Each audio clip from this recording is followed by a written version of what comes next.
Les éditions Telem présentent un enregistrement intégral de The City of Stardust de Georgia Summers, lu par Angélique Heller.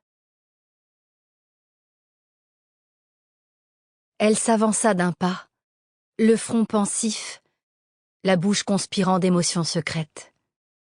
Son pied s'éleva plus haut, toujours plus haut, et elle s'élança vers le ciel, beauté aux ailes d'hirondelle, présentant la plus merveilleuse vision que l'on eût pu contempler en ce soir étoilé. Car quoi de plus naturel que de voler, pour ces créatures aux mœurs si étrangement fantasques? Et nous, simples mortels, n'eûmes jamais plus grand regret que celui de ne pouvoir la rejoindre. Hyacinthe Watson, la fille du chevalier fée et autres histoires. Non est ad astra mollis eteris via. Il n'y a pas de chemin facile de la terre aux étoiles. Sénèque le jeune, Hercules Furens. Pour ma maman.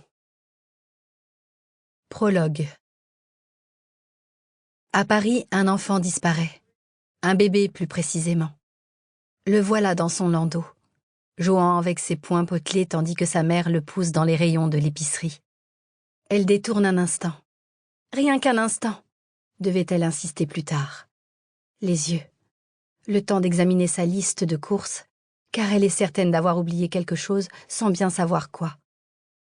Et une seconde plus tard, le bébé n'est plus là, soustrait par des mains sûres et agiles. Le temps que la mère reporte son attention sur le matelas douillet où reposait son enfant, le coupable s'est éclipsé.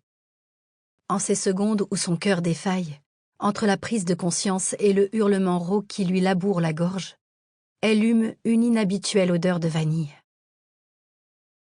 À Vienne, l'enfant est une petite fille de 2 ans qui visite pour la première fois une galerie d'art.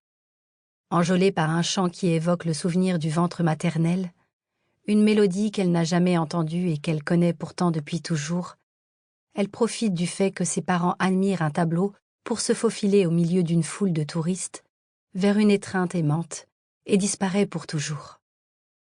S'ensuivent des appels téléphoniques à la police, des accusations, des poursuites judiciaires.